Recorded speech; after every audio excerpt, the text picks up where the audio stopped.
Since the birth of the tank in World War I, technological innovation has been a hallmark of French tanks. This video ordnance program examines why the French armored force has been at the forefront of the Armoured Vanguard.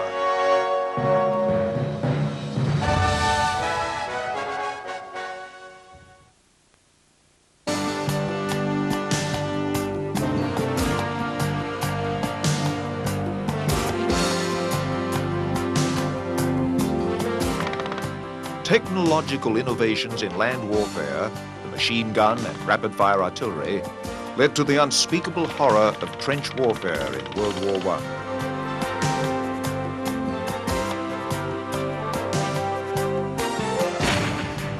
Some far-sighted military officers realized that the best antidotes to these innovations were other technological innovations.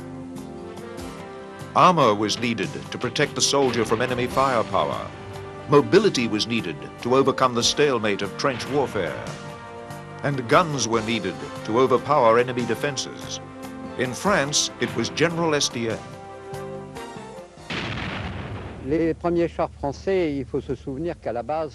To begin with, we must remember that there was a great general, General Estienne. He founded the first tank units, called the assault artillery, with a few vehicles, some Schneider and some Saint-Chamond tanks. The Schneider was introduced for the first time on the 16th of April, 1917. This was the first appearance of French tanks on the battlefield. It was not a success, because the Allies were not coordinated. The British used their tanks first, and we did later, with the result that it was not what we hoped for. But General Estienne was a man of strong character, and he said, that's life. Mais le général Estienne était un homme de caractère et il s'est dit, c'est l'avenir. Curiously enough, on the German side, General Ludendorff didn't believe in tanks at all. He thought these are just moving tin cans and they burn too easily. But the French persisted and built over 200 Schneider and over 200 Saint-Chamond. The Saint-Chamond was revolutionary at the time because it was armed with a powerful French 75mm gun, the 75, and it used electrical propulsion. This was quite new at the time. Even today, people come to see how this tank was built. The first French tanks, the Schneiders, entered combat several months after the first British tanks. By the time of the 1917 battle on the Chemin des Dames, the German artillery was ready for them. The results of the first French tank attacks were tragic. General Estienne had foreseen this problem and was developing a new concept in tanks with the Renault automobile company. Instead of small numbers of large lumbering tanks like the Schneiders, Saint-Chamond, or the British tanks, he advocated large numbers of very small tanks. The driving force behind their development was really General Jean-B. Estienne, who played such a key role in the interwar period also. He really saw the tank as a artillerie d'assaut in the sense of assault artillery. And he saw it as being a vehicle that carried firepower along with the infantry to assist them in the movement on the battlefield. The role that he played was really very similar to that of some of the key British innovators in the sense of having the concept and then moving forward with it. And in fact, the French worked at about the same pace as the British, but they were sort of initially behind in the sense of when they started. But once they got started, they initially tried some of the larger vehicles that were really designed to break through the enemy fortifications, and then moved towards some of the lighter armored vehicles, particularly the FT-17, which was intended to be used to break through the enemy fortifications, but not in the same sense that the heavy tanks were to be used. But from the beginning, they saw many more tanks being on the battlefield than the British. They emphasized a smaller tank so it would be more mobile, employed more flexibly perhaps than what the British had envisioned in their ideas. But certainly they spent a lot of time thinking about it, and they were in fact very successful with the vehicles and the ideas that they developed in World War I. The Renault FT pioneered the classic layout of all modern tanks. Its most significant innovation was the use of a fully traversing turret. The driver sat in the front of the vehicle, the commander in the turret, and the engine at the rear. The Renault FT entered combat in 1918, and several thousand were manufactured.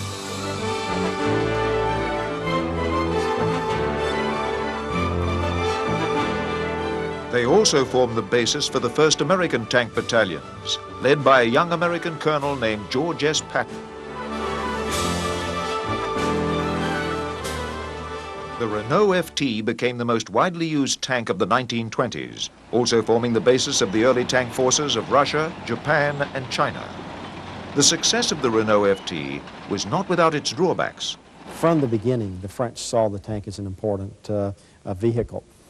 If you look into the interwar period, they also emphasized the tank and its importance during that period. But one of the most important factors in how they developed the tank was all of the tanks that they had left over from World War I. Specifically, they had several thousand of the FT-17s, which was a very slow vehicle, a very small vehicle, moved at about 5 miles an hour, slightly faster than the average infantryman. Because of the existence of those vehicles, it was very difficult for the French to conceive of something dramatically different.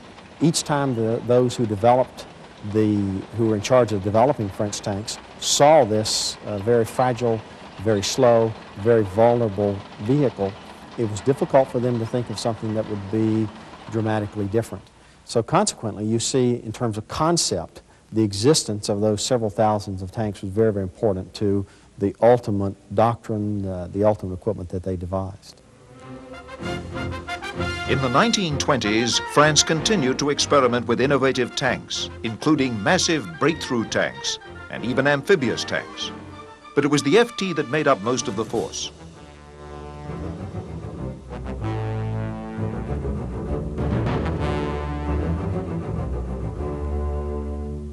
In the 1930s, the French army saw the need for two distinctly different types of tanks: a small infantry tank like the Renault FT, and a larger, more powerful battle tank. From the beginning, they saw two fundamentally different types of tanks. One was the heavy tank, the battle tank, which was the favorite vehicle of General Estienne, who dominated the development of French army in the interwar period, and the other was the lighter infantry tank. The heavier tank was designed to be the breakthrough tank. It would be the tank that would meet the enemy fortifications, the enemy defenses first. And then behind that would be the lighter tank that would be moving at the pace of the infantry. Once you start out with that concept, that pretty much rules, in the French view, what type of tank you devise. If you are devising a breakthrough tank, then what you want is something that is very heavy, something that has a lot of firepower, something that can be protected from the anti-tank defenses of the infantry. In that case, the Char B-1B and the Char B-1 fit that perfectly, because that tank had heavy armament, anywhere from 50 to 60 millimeters of protection on the front slope.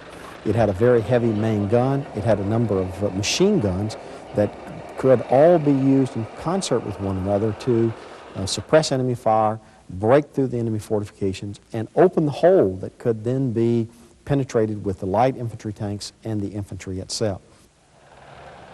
The Char B battle tank was the most powerful tank of the 1930s. It was armed with an impressive array of weapons: a 75mm gun mounted on the front hull, and a 47mm anti-tank gun mounted in the turret. C'est certain que le Char B1 bis a été le char lourd de l'armée française. In 1935, the Char B-1 became the heavy tank of the French army. It was first used in 1940. As with any other equipment, there were strong points and weak points. Its main asset was its weapons. As you can see, there was a 47mm gun mounted in the turret, and of course, a 75mm howitzer located between the tracks. Un obusier de 75 situé entre les chenilles. Il faut se souvenir pourquoi ce char et pourquoi il a été influencé par nos tacticiens. Why was this tank designed, you might ask? It's very simple. The war might be fought against the German Siegfried line. The howitzer was used to destroy hardened targets on the battlefield, to demolish steel obstacles, dragon's teeth, and pillboxes. It could also be used for indirect fire, since often the normal artillery wasn't there. The light infantry tanks followed the same basic pattern as the Renault FT, but with thicker armor. 3 different types were built in the 1930s due to the large quantities needed to replace the old FT. These included the Renault 35, the Hotchkiss 35 and 39, and the FCM 36. Like the old FT, they were slow infantry support tanks, intended to fight enemy infantry and machine gun nests, not to fight enemy tanks. One of the finest tanks to emerge from France in this period was the Sommois S-35 cavalry tank. In the early 1930s, the French cavalry began to mechanize, giving up their horses for new armored mounts. The Sommois cavalry tank was well armored, fast, and very well armed. It had a unique role to play in France's military preparations for war with Germany. If you look at the French war plans in the interwar period, you will find that they intended to use their cavalry primarily up in the Belgian area, in the famous Gimblou Gap. That cavalry would have to be highly mobile. It would have to have a great deal of firepower to slow down the German attacks, but it would have to be something that could be moved immediately from the area of France upward into Belgium, into the Gimblou Gap area. So consequently, the type of tank that you use must be very mobile. It must have a gun that will defeat any German armor that you may have. It must be a tank that is very reliable. It is a tank that is immediately responsive in many, many ways. And that's exactly what the Sommois S-35 became. It, in fact, was probably the best tank on the battlefield in 1940 because it was very mobile, it had good cruising range, it had highly effective weapons, and it had very good armor protection.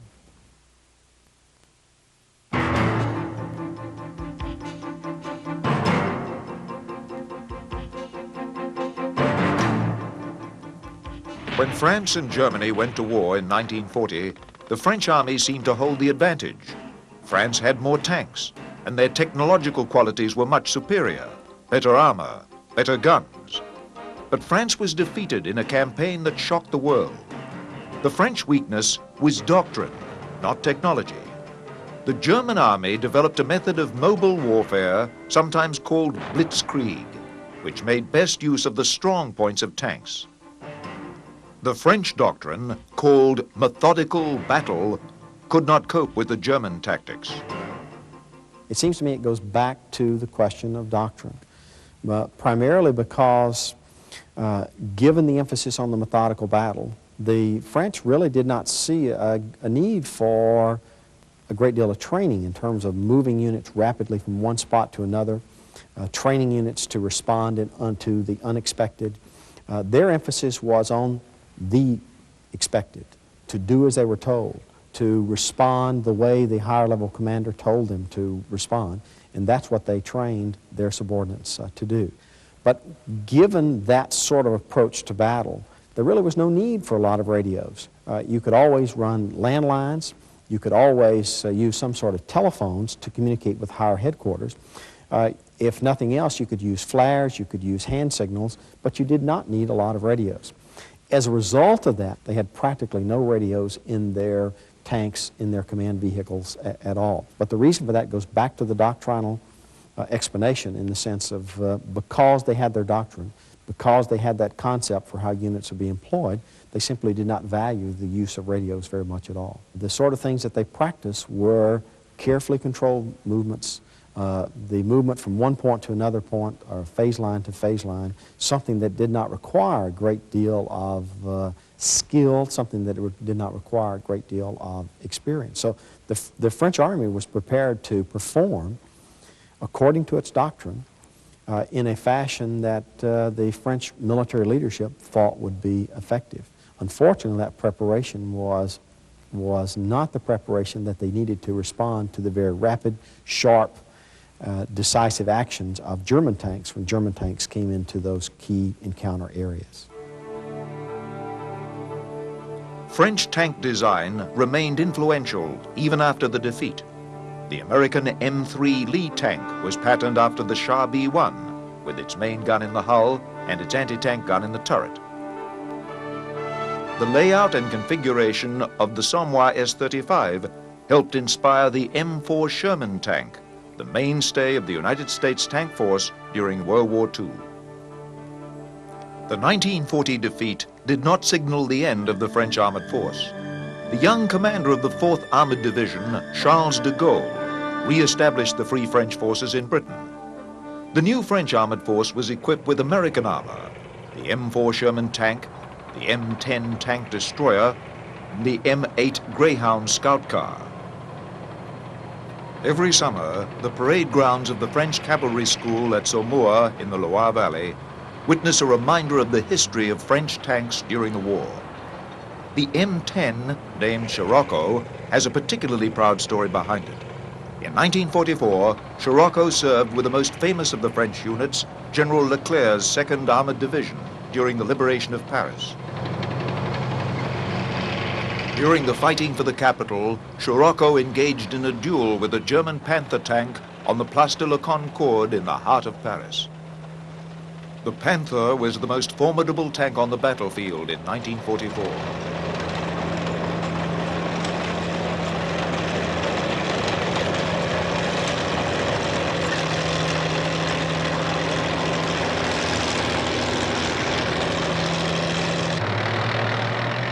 During the duel on the Place de la Concorde, Scirocco emerged victorious. Scirocco was manned by volunteers from the French Navy, evident in the naval cap worn by the crew during the annual Saumur Review. In the years immediately after the war, the French Army relied on American armored vehicles until French industries could be rebuilt. The M47 Patton tank was the mainstay of the French tank force through much of the 1950s.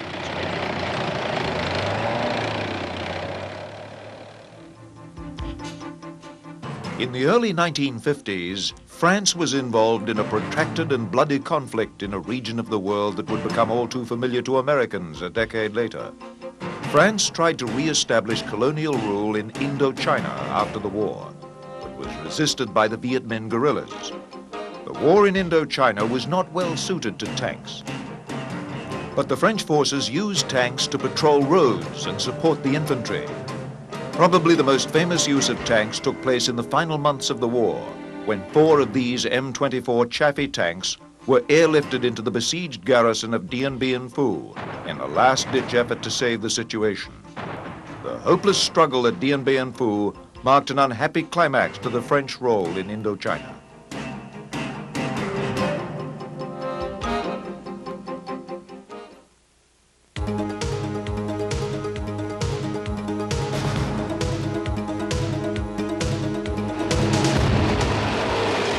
French designers in the late 1940s attempted to re-establish their reputation as innovators in armored vehicle design.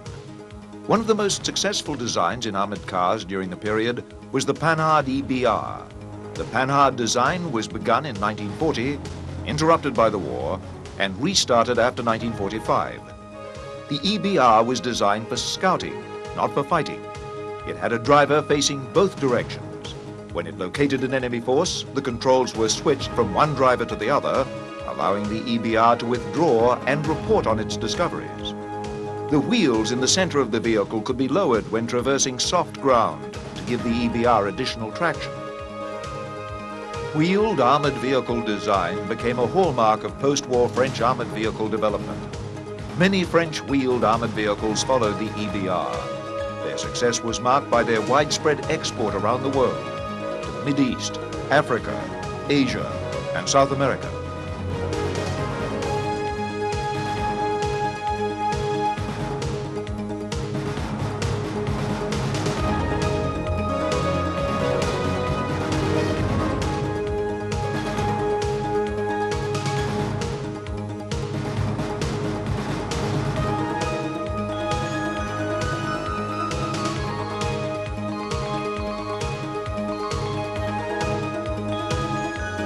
The most impressive and successful light tank of the 1950s was the AMX-13. The designers modified the powerful 75mm gun used on the wartime 45-ton German Panther tank and incorporated it on a much smaller 15-ton tank. To keep the tank small, the designers fitted it with an automatic loader for the gun in the rear of the turret. The AMX-13 was the first tank to use such a system, and they are only now becoming common on other tanks. The first successful French battle tank of the post-war years was the AMX-30. The AMX-30 design pioneered the smooth-bore tank gun. Conventional tank guns are rifled, imparting a spin in the projectile as it's fired down the tube. This presented a problem with new anti-tank munitions such as shaped charge rounds. The French designers were the first to surmount the technical problems with smooth-bore guns, resulting in the 105mm gun on the AMX-30. In recent years, smooth-bore guns have become standard on main battle tanks around the world, including the German Leopard 2 and the American M1A1 Abrams.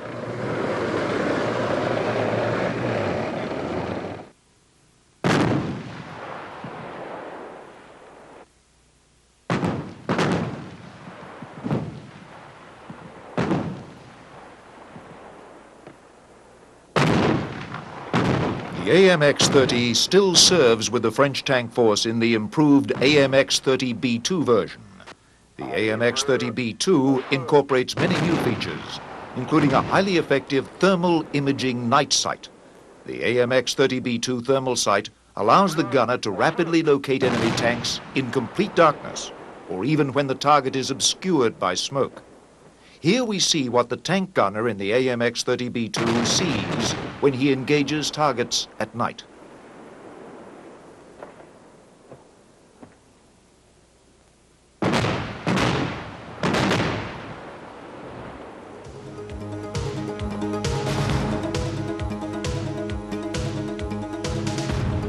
The AMX-30 has proved to be a versatile vehicle suitable for other roles. A self-propelled artillery version has been built on the chassis, called the GCT 155mm.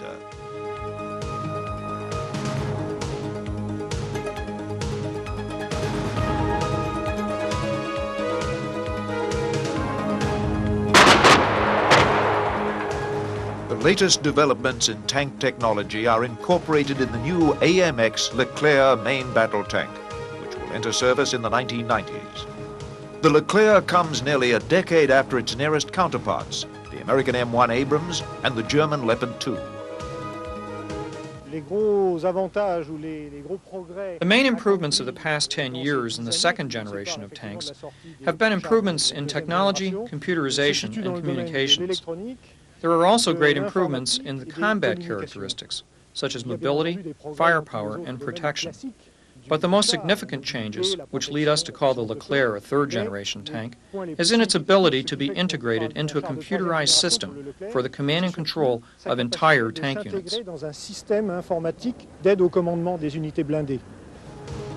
One of the unique aspects of the Leclerc is the ability of its digital onboard computer to automatically communicate with other tanks in the unit and with its higher headquarters. La chose est difficile à décrire. La capacité du Leclerc de s'intégrer dans un système de commandement, c'est... It's difficult to describe such a system. First of all, it's a communication network. The tank can send or receive digital data, for example, to receive its battle orders or other information. It continuously sends data and its location to the upper echelons, and so it's possible for the headquarters to plan and conduct the battle, making the best use of each tank's capabilities. En exploitant au mieux les performances individuelles des chars. The Leclerc's powerful 120mm gun offers certain advantages over the current system. France pioneered the autoloader, and the AMX Leclerc will be the first Western European main battle tank to include this feature. Il y a deux aspects dans la puissance de feu et la capacité de combattre du char. Il y a l'aspect purement arme-munition, The firepower and fighting capability of a tank have two aspects. There is the tank on itself, and there is the tank's ammunition. We have a much more powerful 120mm gun than current tanks. It has a 1 meter longer barrel, which gives the projectile greater speed and gives it more impact. The second aspect of its firepower is its ability to engage continuously, whether it's day or night, whether it's from the halt or on the move, with the same degree of effectiveness. This is possible because of the automatic loader. It's not affected by the movement of the tank, and so it can be used without having to halt the vehicle. It's also helped by the sophisticated fire control system and an electric turret drive, which allows very precise stabilization. All of these features give us similar results, whether the tank is moving or stationary. Tout ceci est un ensemble, un système qui permet d'avoir en marche à peu près les mêmes performances que celles dont on dispose à l'arrêt. The Leclerc is the latest chapter in France's innovations in tank design.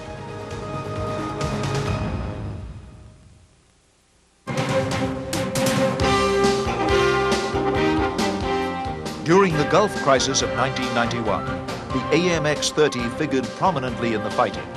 The AMX-30 formed the basis of many tank units in the Gulf, including Saudi Arabian and Qatari tank units. During the January Iraqi offensive against the Saudi town of Kafji, Qatari units played a critical role in repulsing their attacks. The rapid and bloody riposte of this attack was the last offensive action by the Iraqi forces during the war.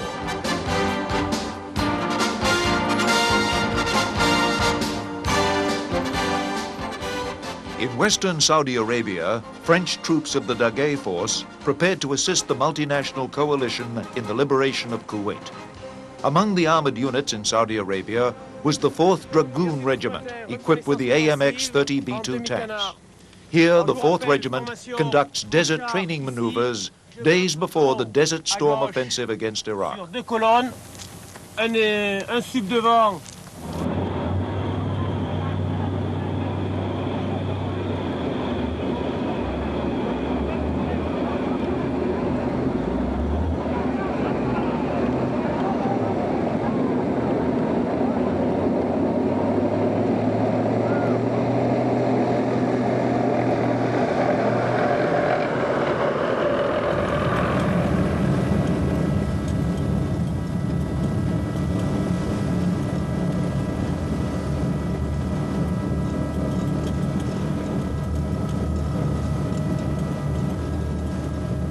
The French role in the Desert Storm offensive was to serve as the left flank of the multinational forces, rapidly sweeping north into Iraq.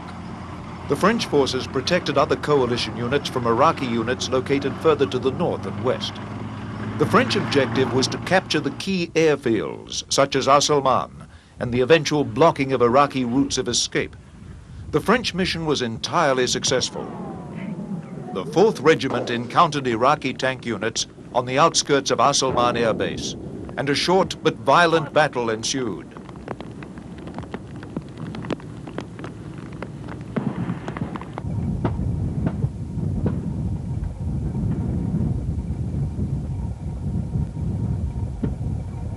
From the muddy trenches of the Western Front in World War I to the rocky deserts of Western Iraq in the Gulf War, French tanks have been in the forefront of the armored Vanguard.